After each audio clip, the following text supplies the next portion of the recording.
Back for another edition of In the Huddle, guys. We're counting down to the start of the season. Carl Dukes, put him up, along with my man, Jason Canfora. Of course, follow us. We love to interact with you guys. And also, make sure you're following this podcast. You can check us out on YouTube as well. It's In the Pod, or In the Huddle, should I say pod, on YouTube. And make sure you subscribe for the season, guys, because we've got so much content, so many things we'll be talking about as we lead up to the start of the season. Jason, we got to start with the rookie quarterbacks, man. They've all been named starters. Bryce Young, Richardson for the Colts, and obviously C.J. Stroud for the Texans. I don't think this is a surprise, but these are the guys that are going to play, and I want to know what the expectations are for three rookies that are going to take over these teams. Well, I think as you kind of think about them, and they're going to be lumped in together, right, for obvious reasons because of their draft class and how quickly they came off the board. And sort of how much banter there was about them. It's funny to think Will Levis was kind of lumped in with them, right? Not anymore. Yeah. Not anymore. I do think when you really kind of begin to, start thinking about what you think they can accomplish individually, their teams. You start thinking about wins, losses. You start thinking maybe a little bit about the fantasy football or the future side of this, in terms of numbers and productivity. I really do think, as much as they are lumped in together, one of these things is not like the other. And for me, that's Bryce Young because of the conference he's in, because of the division that he's in. I just think you can make a case for the Carolina Panthers to be viable with to some degree, at least on the shallow end, at least viable as a potential final wild card team, right? And at the top end, if things fall into place because of that division they're in, you can make the case, well, they're going to be alive into January in that division. Hell, they were last year, right? With P.J. Walker and an interim head coach. So I do think that's different. If there is a case to be made for the Colts or the Texans, like competing in the AFC for a wild card spot, I think you're a true believer, right? Like, I don't think that's really grounded in reality. That would be extreme fandom, right? So what do I think those expectations will bring out in Bryce Young? I think it'll bring out the best in Bryce Young. I think Bryce Young will come out of the gates managing football games. I need to see more about his pass protection. And that really is probably going to go for all three of these guys. But I think he's got a head coach in Frank Reich who is uniquely qualified for this, he did it himself. He did it himself as a player. He's indoctrinated many quarterbacks over the years into the NFL, guys of different sizes, strengths, makeups, physically and mentally. So, and then you throw Josh McCown in there. I think from week to week, they're going to be able to incubate him really well. And the fact that it is an offensive-minded head coach, and it's somebody who's done it before, right? He's been a part of winning operations as the head guy before. Puts, again, Young in a different category than these other two who are with rookie coaches, being asked to do things that they have never done before. That doesn't mean they won't be good at it. I think the fact that two of them are in the same division is pretty interesting. And when Stroud and Richardson play in what would otherwise have been unwatchable football games. You know what I mean? Like, right. Who wanted to see Houston play Indianapolis last December, November? Hell, who really wanted to see it week one if it was a week one matchup? It adds a little bit of sort of pizzazz there. I wish we would have seen Richardson more in the preseason, Carl. I don't know about you, but and I'm not a guy who gets very fired up about how much anybody does a whole lot in the summer. But for him in particular, with just how little he played at all, like how little football he's played since high school, I did find it a little odd that we didn't see more of him, in pads and a helmet and a uniform in the summer. To me, he's the ultimate wild card. I liked what I saw of Stroud. The opening drive of this third preseason game. You could certainly see some growth in him. I think he's the kind of kid who, not that it was ever really in doubt if you covered football. Like them going back to Davis Mills would have been a real tough pill for a lot of people to swallow. But I think Stroud, hearing it, knowing it, having it being proclaimed, having it be official, probably emboldens him a little bit more. I just don't know about Houston's personnel on offense, And so I think you have to really factor that into any sort of projection. Like, that's a team that's further ahead on defense. I think it's really about their winning formula being about DeMeco Ryans and getting that defense to take another leap or two forward, and the offense, hopefully incremental growth versus what's being expected of that defense. Richardson is the total wild card, and I think Bryce Young comes in and looks the part. I think he helps them win football games sooner than the other two. Like, Richardson will, I think, have moments of brilliance, but I think there's also going to be a very steep learning curve, and I think they're going to have to be really, calculated in how much they put on his plate. I think it'd be unfair to a lot of people to come in and try to have him slinging the ball all over the place. Now, not having Jonathan Taylor, at least as we record this podcast, complicates things. But I think Young will have the best back of the football card. I think he'll have the most wins, and I think he'll be involved in games that have ramifications for other teams, playoff-wise, far deeper into the season than the two kids in the AFC South will. I think, Jason, too, the interesting thing is these are all new head coaches, right? So you got Frank Reich, who obviously has head coaching experience, but you got Shane Steichen in Indy, and then DeMeco Ryans. And I also think that plays a role, because the advantage, to your point about Bryce, is I think Frank has a head start when it comes to being a head coach. He's an offensive-minded guy. He's won a Super Bowl with the Eagles as the OC. He's got a head start. And I know that Shane Steichen was on that staff last year that went to the Super Bowl. They didn't win it with the Eagles. But the fact is, that's why I also give Bryce the advantage. I think he's got a head coach who's a little bit in front, right, of these other guys when you talk about where they come in the pecking order. Yeah, I agree. I love the staff that Frank Reich's built. Frank Reich's just at a different point in his life. Like, he's been around longer. Now, again, Steichen and Ryans, for young teams, rebuilding teams, might relate to players on a whole different level. Like, they're going to have a whole lot more in common with them. They're going to be at similar points in their life in terms of life experiences, families, wives, all that stuff. But if I'm one of these three kids, I'd rather be with the sort of older head who, to your point, has been through it all, seen it all, done it all, as a player, as a position coach, as a coordinator, and who's been through some ish as a head coach as well and come out the other side of it. And I think he has a perspective, even in how he built that staff, that you can't get unless you've lived through it. And, there's a lot of guys, especially young coaches in this league, who have their buddies, right, who, hey, if I get a job one day, you're bringing me with me. I'm bringing you with me. And if I get a job one day, you're coming here.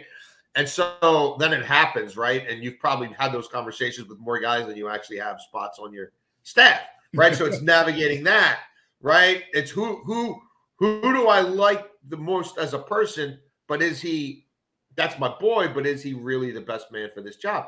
And then you're getting pressure from your agent, right? Because you're a young coach, they think you're malleable, and the agent's trying to get as many guys stacked on your staff as possible, because that makes his life a little easier, right? He doesn't have to find jobs for as many people. So, is this guy the best guy for the job, or is that somebody who I'm just kind of taking on because my agent's kind of like browbeat it into me, or said, hey, when you get this job, if you get this job, you need to bring X, Y, and Z with you, where I think Frank Reich's beyond all that. I think how bizarre everything went down in Indianapolis last year in the middle of the season. I think he's at a point where it's like, look, I'm going to do what I think is right, and I'm done with the BS. I'm done, with the nepotism and the cronyism and all that. I'm going to bring in, and you can just look, he brought guys in from all over. guys, a lot of guys he hadn't, weren't a part of his coaching network, weren't a part of his little incubator at the places he's been before. And I think that's what you need, because I think that's when you truly get checks and balances. That's when you get the kind of like behind the scenes back and forth that you really need. It's not a whole bunch of guys who came from the same place previously who already, they all have the same answers to the questions, right? That they're all products of their own coaching family tree. And therefore, well, what did Andy Reid do when this happened? Well, that's what we're going to do because we were all with Andy Reid, or, you know, however it might play out from organization to organization. So I think that'll work well for Bryce Young, because I think there'll be, you know, differing ideas. And ultimately, I also think he's the most game ready, mentally, physically, across the board. And we know, and this is taking nothing away from, you know, Ohio State or Florida or whatever, but we also know what Alabama's the closest thing there is to a 33rd NFL team, right? I mean, Nick Saban runs that like an NFL team. And we've seen, you know, now at the quarterback position, I mean, you and I don't know if to remember a time where it's like Alabama quarterbacks. I don't know, you know what I mean? Yeah. But not so much lately. They pretty much go in, right? And they're immediately, like, even Mac Jones, like, they come in like they're not peeing down their leg. It's not too big for them. They understand professional environments. You know, they run an NFL system. It's not, we're not holding up signs, you know what I mean, and honking horns and, you know, jumping on top of school buses on the sidelines, you know what I mean, with hand signals. No, it's being, you know, you worked with Bill O'Brien. Where's Bill O'Brien? He's back in the NFL running Mac Jones's offense, Alabama quarterback. So I just think there's some things inherent in that you hit the ground running a little bit more, because those kids, their Saturdays are a whole hell of a lot like NFL Sundays than a lot of kids' college Saturdays. Yeah, and just last thing on this, guys, we're talking about Young, Richardson, Stroud, the three guys that have been named the starters, the three rookies. Richardson's physical traits, he's got so much upside, right? But it's not about that in the NFL. We know that. We've seen guys who have the physicality and they're big and strong and throw the heck out of the football, but they don't survive or they don't last. And so he's got to develop with all the other things, and that's why Bryce has the head start, and we both think that he's going to be the better quarterback, especially in year one. But where are they in year 3, 4, and 5? And that is where Richardson and Stroud are really going to start to say, hey, did we get the right guy? Because, guys, it doesn't take long to figure that out. And these organizations, you know this nowadays. Hell, well, Jason, you know, we just saw the Cardinals cut Colt McCoy.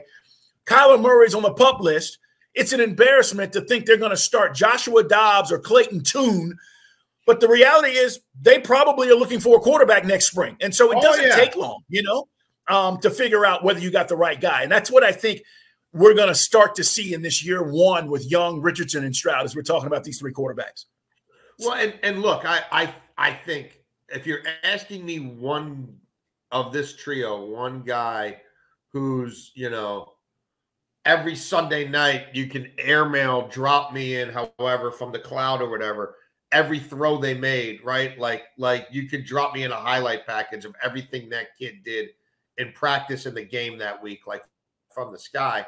I would subscribe to the Anthony Richardson one, right? I mean, I think he's going to be the most fun. There's going to be the most natural intrigue in that he's going to hit notes athletically that very few people who've ever played this game can hit. And I think he'll hit them with a little more regularity than maybe some others would tell you. I just don't know how low the lows will be. And they might not be nearly as low as some of us are calibrating, but with 13, you know, college appearances, it's hard not to think that there's going to be some knocks along the way. But like by the middle of next season, like could he be someone who's not just along for the ride, but winning, like flat out winning games the way a Lamar Jackson won games in 2019? I don't know he's going to be unanimous MVP, right? That might be a little unfair for anybody to put that on them that young in their career. But like, I think he has that kind of potential. And I think he's got an interesting cast around him. I think he's got guys who can catch the ball. But where's Quentin Nelson really in his career? You know what I mean? Like, where is that arrow still pointing up? Is he in a little bit of decline? How good is that offensive line? And at the time they drafted him, I think what would jump out to a lot of people is, wow, him in the pistol with Jonathan Taylor, that could be really, really interesting. Well, are we going to see that ever, or are we going to see it much, or when are we going to see it? Yeah. Taylor, by the way, they're still waiting. Today's cut day in the NFL as we record this, guys. It's in the huddle. Carl Dukes along with Jason Lock-on-4. Baldy will join us on Thursdays. We're waiting to see what the Jonathan Taylor situation is going to be. I want to shift gears and talk about Trey Young. This trade to Dallas, Jason, because Trey Lance, excuse me, not Trey Young. Trey Young's a basketball player. Trey Lance, and it's a big deal on so many levels because Trey Lance, we knew, was the odd man out in San Francisco, which we'll talk about what that means for the coaching staff and John Lynch and moving forward. But just this move for Dallas, the balls of Jerry Jones to say, hey, we're making this deal. And Jason, he didn't tell his quarterback he was making the move. He did not tell Dak Prescott, hey, we're trading for Trey Lance, and I just wanted to let you know. Well, I mean, and I know, Dak has said some things since then, and there's people, I guess, who are having conniptions over this. Look, if Dak Prescott is in any way threatened by this, then that's an indictment on Dak. That's Dak Prescott indicting himself because, like, Trey, if they had done this right after the draft, or they had done it early in free agency when the league year opened in March, like, then I'd say, all right, that kind of interests me because you've got 6 months now to see what this kid is. But like, he's the scout team quarterback. Who the hell? Like, and you got a coach who's on the hot seat, right? You got an owner who thinks he's winning the Super Bowl every year. You got a coach who knows he better win a playoff game or two, or he's getting fired. He's made the change at offensive coordinator. Who's the new offensive coordinator? It's the head coach. So, like, those two are joined at the hip. It's the same guy. If one goes, the other definitely goes, right? You're not worried about getting Wally Pipp by your coordinator anymore. Like, oh, they're going to fire me and promote Kellen Moore. No, Kellen Moore is in California now. Like, I am that guy. I'm not worried about developing the next quarterback to see if I can stay on the next staff. I'm gone. Like, I live and die, ride or die with Dak Prescott in this offense every game. This offensive coordinator does not want to see Trey Lance. Like, there is no unlock door B to save my ass. Like, that doesn't exist in this scenario. So what is Dak Prescott worried about? Like, if they go to Trey Lance, everybody's gone. Like, it's the end. Like, something cataclysmic has happened. And everybody's gone, and it's over. They're in a right, and they're in the NFC. Like, a lot's going to have to go wrong to reach a point where Jerry Jones thinks, screw the 80,000 people who have tickets to this game. Screw what it means for the rest of the NFC wild card race. We're so woebegone that I'm going to start playing a kid who's thrown 400 passes since high school to start looking ahead to 2024. You know what I mean? Like, it reminds me of Ben Roethlisberger when they drafted Mason Rudolph, right? And he threw a fit. Right. It's like, bro, if he becomes like, I know you're closer to the end than most people want to think. And somewhere in your head, you must know it too. And it started showing on Sundays pretty soon after that. But like, this cat, they're not worried about this cat for another couple years. So I don't, no, there isn't enough time and hours in the day to be coaching up Trey Lance and doing extra stuff with Trey Lance and evaluating Trey Lance. Like, it's just not happening. We're less than 2 weeks away from the regular season starting. And if they have to play Trey Lance, they're screwed. So I think it's kind of a nothing burger. Like, is it long-term insurance? Yeah. Is it in Jerry Jones's mind? I'm buying low on a quarterback. Yeah. Now, whether that's true or not remains to be seen, because you could say a 4 is nothing, and it's probably not, but I don't know anybody else who was giving him a 4. Like, I thought this was more like a 6 that could move up from there, but he was obviously a kid who was drafted really high by someone who's considered a quarterback guru. So it's some long-term clay to mold, but he needs a lot of molding still. And this whole thing is built to try to win right bleeping now with a guy they're paying $40+ million a year to do the job. I mean, not somebody who's on a rookie contract, right? Like making peanuts. And again, he was with Kyle Shanahan for 3 years or whatever, two plus years. And we still think he's a developmental guy, right? Like, would you call him anything other than a developmental guy? No. And the Dallas Cowboys are not a team that's worried about developing a quarterback in September. So I kind of think it's much ado about nothing. Like, to me, I find that trade far less interesting than what you alluded to a minute ago. The Cardinals cutting all their quarterbacks who might be able to help them win a game, so we can go with guys who not only not only are they not ready to play, like we don't even know anything about them. Like we're and if you think you're going to see a lot of Kyler Murray this year, you're out of your mind. I mean, this is so all about 2024 and keeping him in bubble wrap so that you can trade him or dump him. Just get out from under the contract. The last thing you need is future injury guarantees hanging over your head because he's going into an offseason, needing some procedure. Like, yeah, I mean, that is what it is. It's a total and complete tank job. And I just wonder if at some point it leads to a more robust conversation about should the NFL adopt a lottery system as well, right? It's not just the NBA anymore, right? Like MLB, you can lose 120 games and still not be guaranteed. Like the Oakland A's this year aren't guaranteed the first overall pick. You know what I mean? So I wonder if at some point the NFL considers that. Because you can't stop them from cutting Colt McCoy, you know what I mean? Like you can't stop them from gutting their roster in real time. It's not like a trade where, maybe the management council could weigh in and say, for this reason or that reason, it's, we're not gonna allow it. But I do think it is putting an exclamation point on a recent trend, which I don't have a huge problem with. I mean, these teams can run themselves the way they want. But if you think this is about anything other than getting the first overall pick, you're out of your mind. Yeah, Colt McCoy's won games in this league. It's a travesty, and he's 36, but he's got real NFL experience. Joshua Dobbs is not a high-level play quarterback in this league. Clayton Tune, again, 5th or 6th rounder out of Houston. It's just you're screaming to your fan base if they're paying attention, Cardinal fans. We're not going to do anything this year. You got Kyler Murray on the PUP list for at least 4 weeks, and you said it. Once he comes off, guys, how this works is he's got 21 days to practice, and then they have to make a decision to put him on the 53-man roster. If they don't, which they will not, he's done for the rest of the season. So he will sit, and then they'll go through this quarterback thing, and they'll be like, oh, our quarterback was hurt, and we're trying to win as many games as we can. And meanwhile, they're losing. The over-under, Jason, for them this season is 3.5. Yeah. 3.5 wins. So 4. Do the Cardinals win 4 games? I don't think so. No.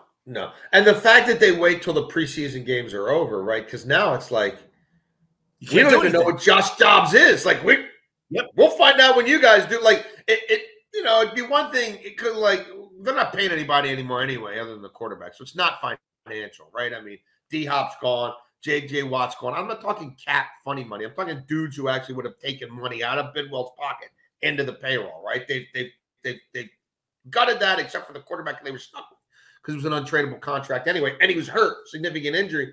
But, yeah, I mean, you do it now because it's like you're really undermining yourself. It's like he's going to have 4 practices, and then he's their field general, and that's by design. I mean, Dobbs has been available. Like, if you wanted Dobbs before the second preseason game, you could have done it. And at least then he plays a couple preseason games with you. I mean, this is like complete subterfuge. Like, this is just. Let me ask you this. While we're talking about the Trey Lance, the Cardinals quarterback situation, guys, Carl Dukes, Jason Canfora, it's in the huddle. Make sure you subscribe, like us, tell your friends so you don't miss an episode. 49ers, John Lynch came out and said, we took a shot. This is talking about Trey Lance, and it didn't work. That's how he's describing what they did in taking him in the first round. And, hey, we're just moving on. We traded him, and, we got a good team. No jobs are going to be on the line here, right? I mean, the 49ers are loaded, and then you trade this guy. All right, nobody's looking at John Lynch and going, all right, this was a monumental mistake, because I expect them to be back in the playoffs, Jason. I think they'll be back in the playoffs, but I don't know if they're playing in another championship game. Look, I also think their owner, Jed York, since he's hired these guys, the fans have gotten off his back a little bit, and he's messing around, right, with Leeds United. They bought a team, a soccer team in England. Unfortunately, they bought the one I support, so they can run that to the ground. Yeah.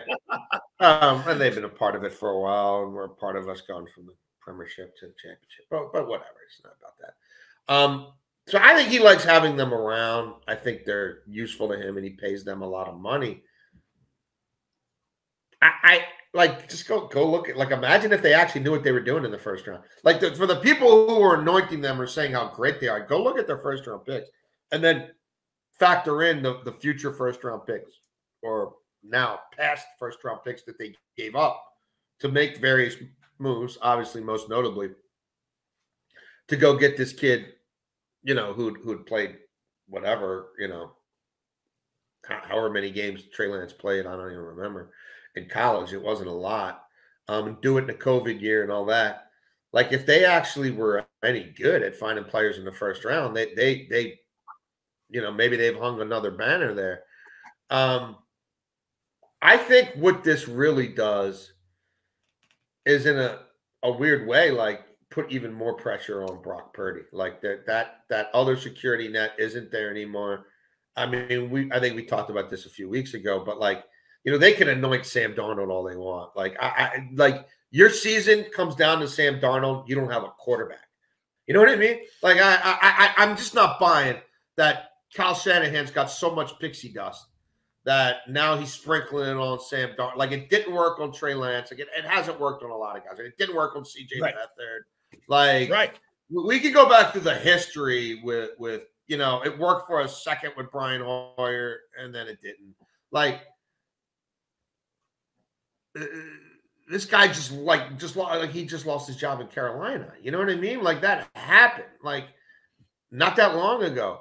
If that's what you're going to, and that's who you want to re-anoint, the same way this time of year, you were anointing Trey Lance. You were anointing him last year, and you gave him away 11 months, 12 months later. I think, Brock Purdy's got to know that this whole season now sort of rides or dies with me. And I maybe that brings out the best in him, but if I'm a 49ers fan, I'm a little concerned about that, after that small sample size, that there's no net. There's no net. Like, there's no, hey, he needs a couple of weeks off, you know what I mean, to recalibrate, or we're gonna deload him a little bit here to work on him in practice. And in the meantime, you know what I mean, we've got this other kid we just took third overall a few years ago, who's if nothing else, an athletic dervish. Right. You know what I mean? Right. We're going to a journeyman. Like, and if you're still giving Kyle Shanahan the benefit of the doubt on every quarterback he touches, I would just say, what are you basing? Like, what are you basing that on? It's been Matt Ryan's MVP season was a while back. Oh, yeah. And I think again, part of the reason that they don't have as much depth as you would expect is because of these moves they've made, and because they've had to replace multiple first-round picks.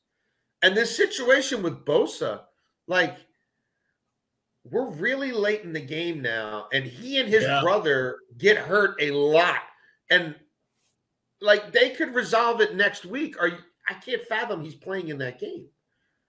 Like, I can't imagine he's on the plane to Pittsburgh. Like, and if he is, it's a soft tissue injury waiting to happen. So is he on a commissioner's exempt list for 1 week, 2 weeks, 3 weeks? Because that's going to be his training camp. And I think they're a good team, and the NFC sucks. But are they that much better than Seattle? I don't know we're going to do our division picks here in a minute. Like, I don't think they are. And if they play 2 or 3 games without him and they lose a couple of them, I don't know that they're good enough to offset that. You know what I mean? And win the division. And if they don't win the division, you've got essentially a rookie quarterback, right? Right. Going through it for the first time because he got hurt in the playoffs. Okay. And going on the road. All right. I think that's going to be a difficult path for them to get, to what for them is the promised land, which is their Super Bowl or bust. So I don't think, to your point, Carl, that it's going to necessarily mean that, Jed York decides to blow it up if they go out in the first round as a wild card or something like that. But I think there's real questions to be asked about, like, how legit this thing is and, like, how built for the long term it is, and is this Trent Williams' last ride? I mean, they're long in the tooth in some key spots as well. So, sure. Is Christian McCaffrey going to stay healthy 2 years in a row? Healthy. Yeah. Right? When's the last time he had back-to-back years without some sort of significant injury? Like, is that going to happen? Because you take him away, right? And now that's a big part of Purdy's security net. You go from him to just another really good Shanahan system back, but not a guy who could run for 1,200 and catch for 1,200. Average offense. McCaffrey completely changed that offense last year. They went from, high teens in the 20s in some categories to top 10 in almost every category once McCaffrey got there over those last 10 games. So there's no doubt, Jason. Let's give our division predictions as we look ahead to the season. Guys, we're counting down. You guys know this. Thursday, September 7th. That is the first night, Chiefs-Lions, and then we've got a full slate of games on Sunday the 10th. Cannot wait as we count down to the start of the NFL. Let's start in the AFC. In the East, obviously everybody's talking about the Jets. Who do you like in the AFC East? I like the Bills, and I like the Bills by a couple of games. I don't think this is something that's sweated out. I don't think the demise of the Bills is by any means imminent. I think the Dolphins will be the team that does push them. And I think the Dolphins, as long as Tua Tagovailoa is under center, are a viable playoff team who could get hot and make a nice postseason run. Without him, I think they're a completely different entity. But I think Buffalo's going to have a real chip on their shoulder, and I think the Buffalo Bills win that division fairly comfortably. I agree. And to be the man, you got to beat the man. I know all the hype is around the Jets. Listen, it's still the Bills division until somebody beats them. And, the thing that's really interesting to me, it's been quiet, man. Josh Allen, it's been quiet. And it's good, but all the hype and all the discussion is about the Jets.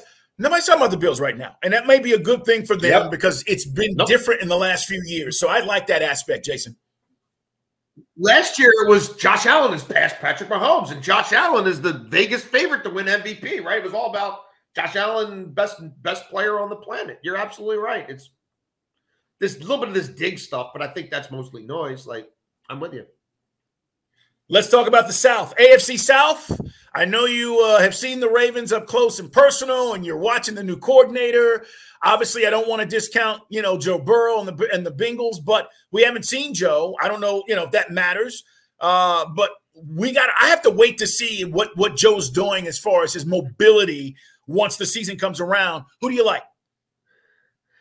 I would not have said this at the start of camp. I would have said the Bengals, and I wouldn't have put a whole lot of thought into it. But I think I'm going to take the Pittsburgh Steelers.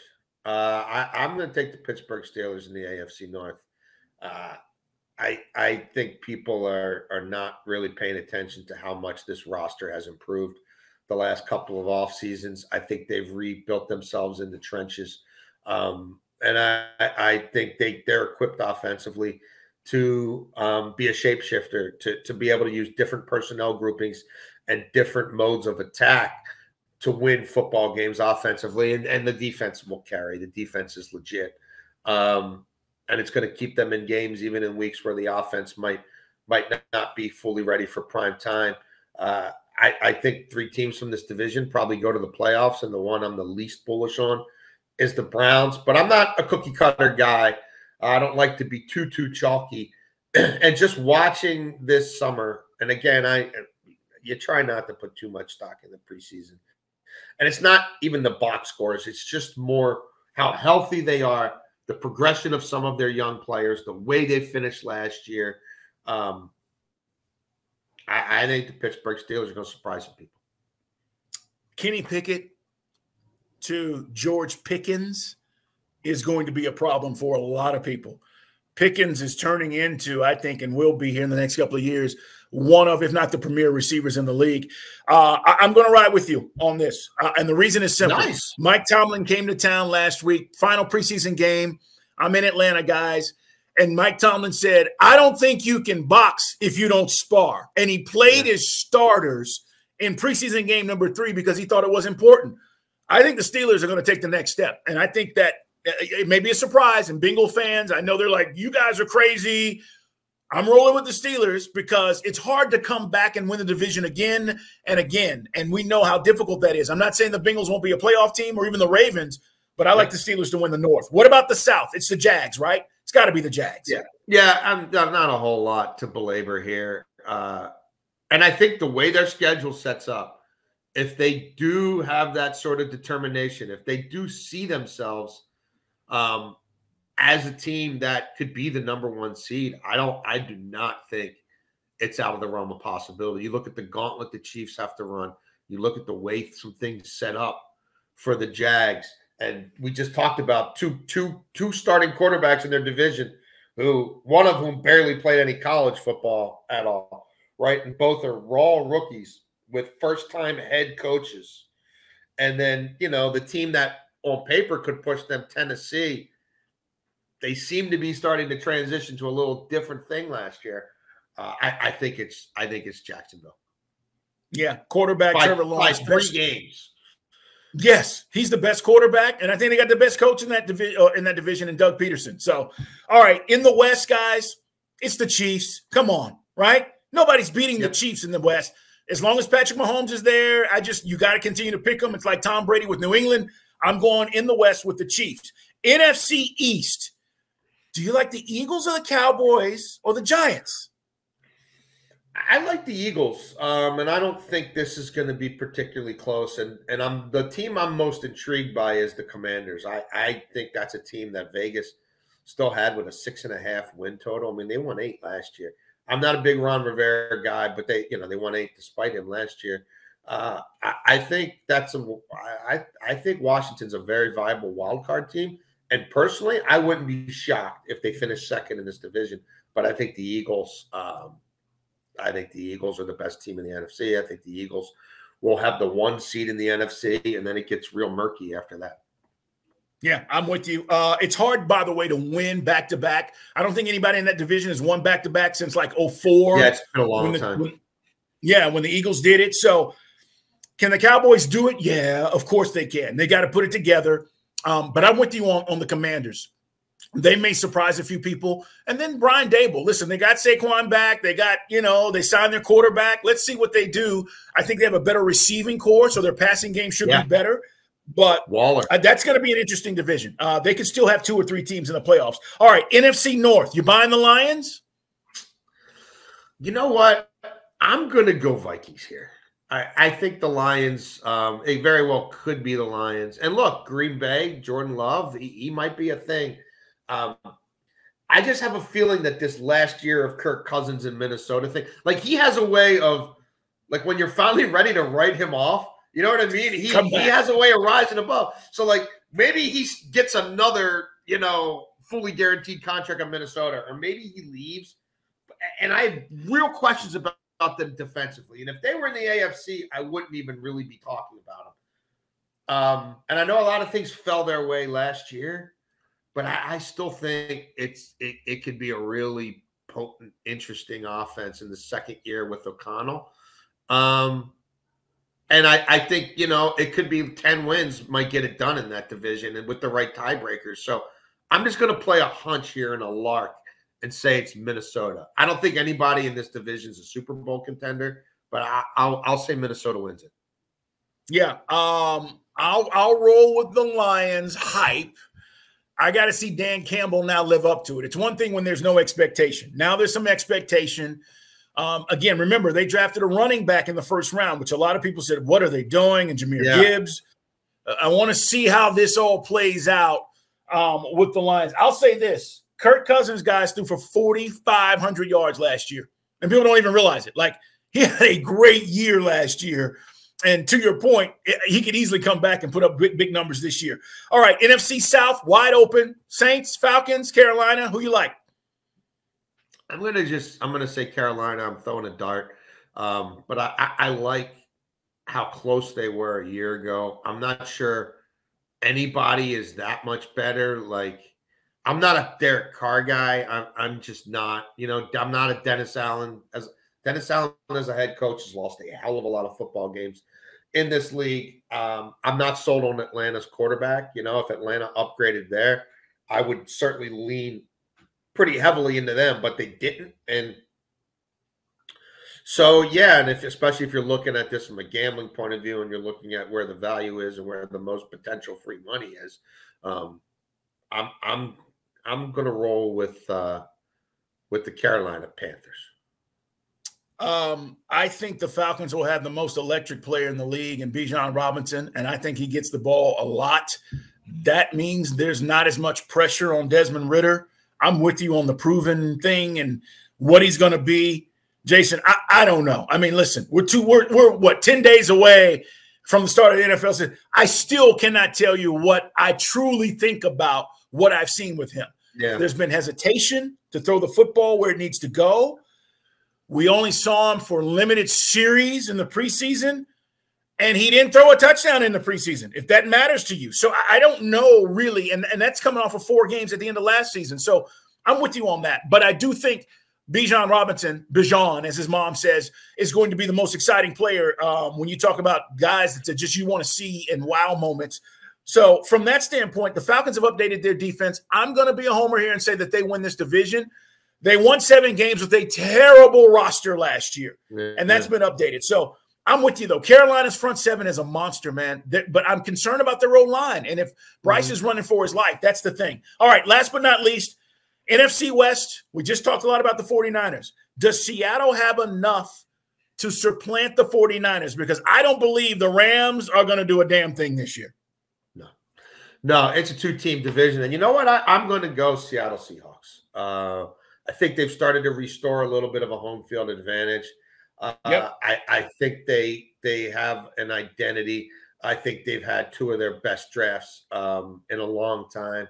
And I think they've found stability and leadership in Geno. It's not sexy. They don't really want it to be that sexy. They've got a potent group of pass catchers, and we know Pete Carroll's going to pound the rock.